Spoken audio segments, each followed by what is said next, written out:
तो स्टूडेंट्स, हमने देखा कि कैसे वेव थ्योरी एक्सप्लेन नहीं कर पाई हमारे चार सिद्धांतों को, हमारे चार लॉस को ऑफ फोटो इलेक्ट्रिक इफेक्ट। मैं फिर से रिकैप ले लेता हूँ कि लॉ वन जो था वो तो एक्सप्लेन हो गया था, और क्योंकि वो ये कह रहा था कि फोटो करंट जो होता है वो इंटेंसिटी पे डिपेंड करता है। ये बिल्कुल सही था। और अगर हम वेव थ्योरी लगाए भी तो हम ये कह सकते हैं कि अगर लाइट की इंटेंसिटी ज़्यादा होगी तो मेटल ज़्यादा अब्जॉर्ब करेगा एनर्जी को और ज़्यादा करंट हमें मिलना चाहिए, मिल रहा था। तो पहला लॉ तो एक्सप्लेन हो गया।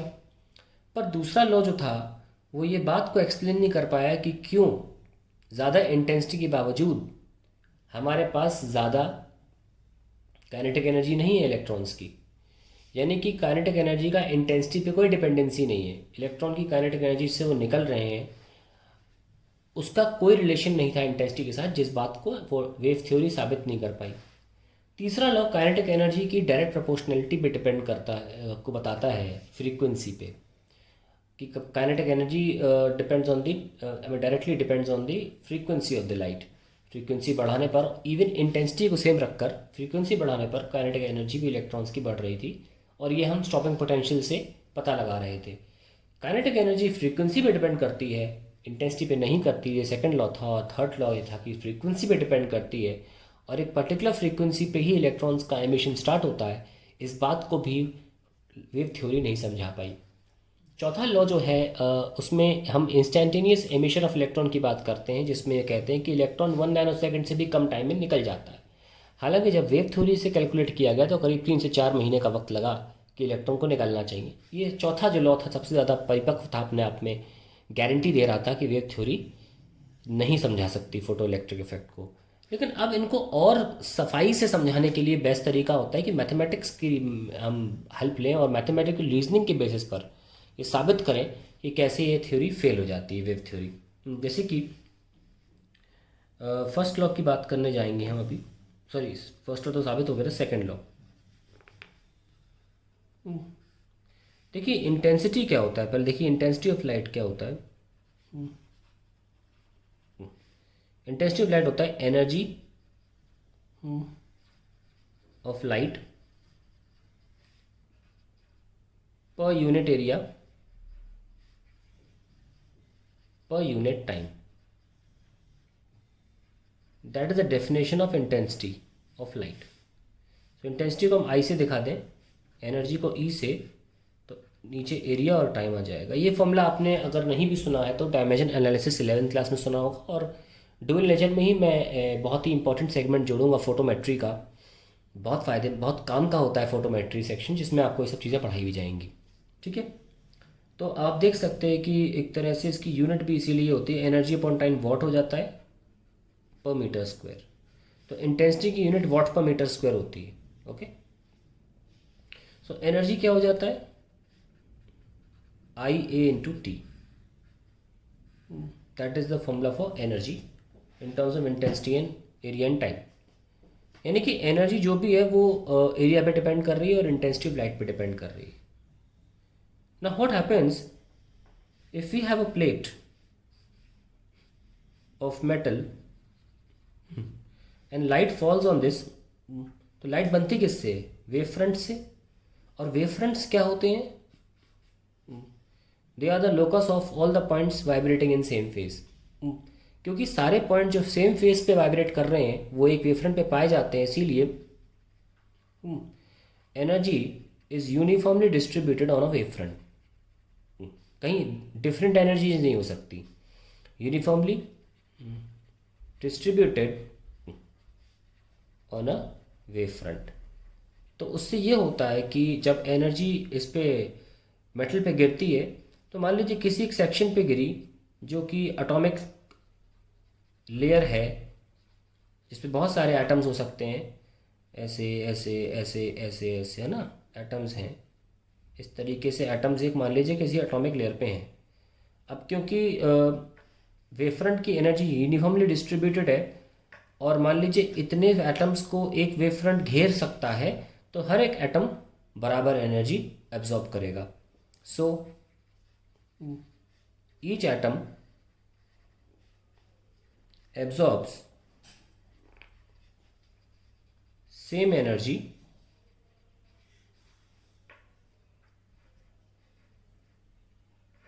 हाँ, each atom absorbs same energy. So हर एटम के पास एनर्जी सेम होगी, जिसमें हम ये कह सकते हैं कि and that energy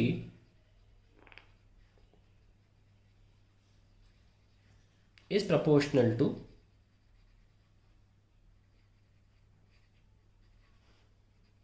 the cross sectional area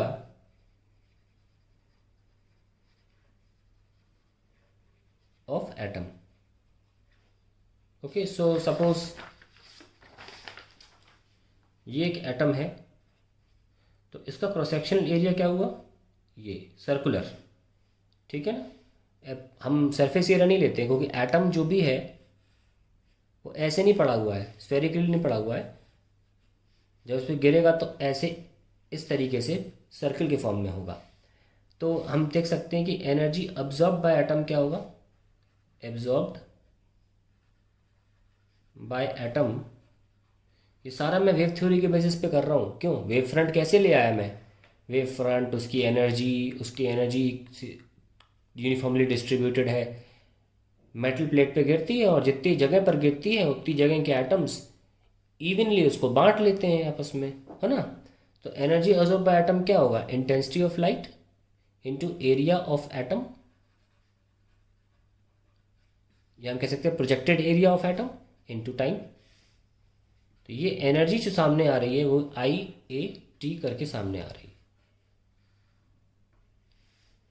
now अब हुआ क्या, एनर्जी तो अब्जॉर्ब हो गई, और मान लीजिए let the work function of metal is phi naught. तो जो एनर्जी गिरी, कुछ हिस्सा वर्क फंक्शन में चला गया, और बाकी बचा हुआ हिस्सा क्या देगा, काइनेटिक एनर्जी देगा ना। तो कंजर्वेशन ऑफ एनर्जी अगर लगाएं हम, conservation of energy according to क्या लिख सकते हैं, टोटल एनर्जी जो भी है it is getting shared into two things, एक तो वर्क फंक्शन, दूसरा kinetic energy. What is total energy, I/A/T, ये वर्क फंक्शन है, और एक काइनेटिक एनर्जी है। सो काइनेटिक एनर्जी क्या हुई, I/A/T माइनस फाई नॉट। इससे अब वेव थ्योरी से क्या रिजल्ट निकल के आ रहा है, that kinetic energy is proportional to intensity. ये वेव थ्योरी से निकल के आया, पर ये तो वायलेट कर गया ना सेकंड लॉ को, but this violets the second law. तो अगर आप वेव थ्योरी लगाओगे तो गलत जगह पहुंचोगे। काइनेटिक एनर्जी का इंटेंसिटी से कोई रिलेशन नहीं था, ये एग्जाम्पल में देखा गया, सॉरी एक्सपेरिमेंट में देखा गया, है ना। तो इस तरीके से जब हमने वेव थ्योरी लगाई, देखा कि काइनेटिक एनर्जी इंटेंसिटी से डायरेक्ट प्रोपोर्शनलिटी में आ रही, जो कि सरासर गलत साबित था बाय द एक्सपेरिमेंट्स। अब हम चलते हैं दूसरे पर, तीसरे लॉ पे।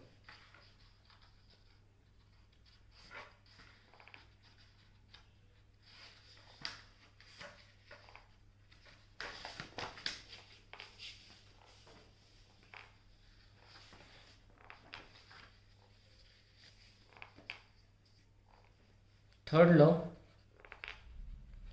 तो सामने क्या हमें आया है कि काइनेटिक एनर्जी जो है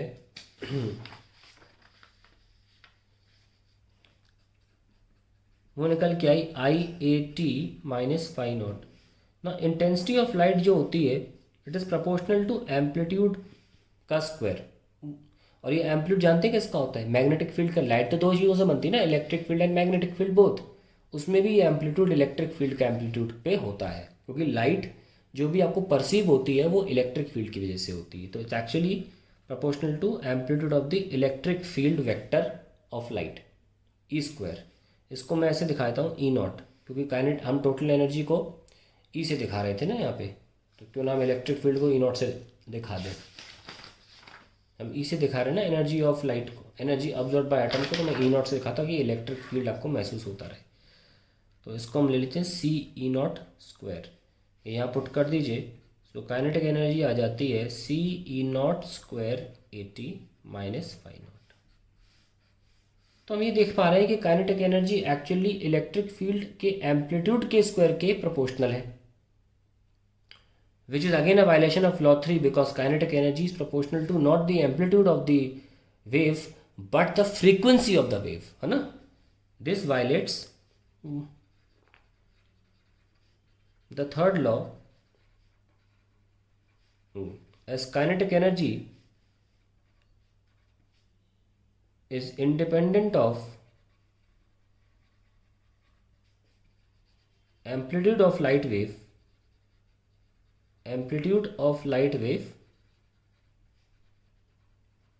and depends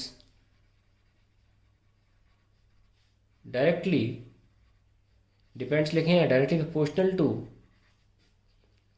proportional to the frequency of light.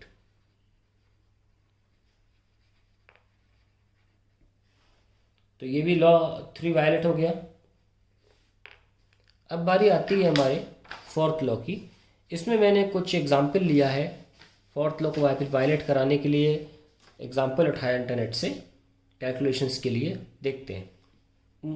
तो अगर हम मान के चलते हैं कि हमें चलो काइनेटिक एनर्जी देनी ही नहीं है, हमें जस्ट एमिट ही कराना है इलेक्ट्रॉन को, तो एनर्जी गिरी और इलेक्ट्रॉन जस्ट एमिट हो गया. जस्ट एमिट दैट मीन्स जो भी एनर्जी थी वो सिर्फ वर्क फंक्शन के बराबर थी. और एनर्जी किसके बराबर थी? सीधे वर्क फंक्शन के बराबर ले ली हमने.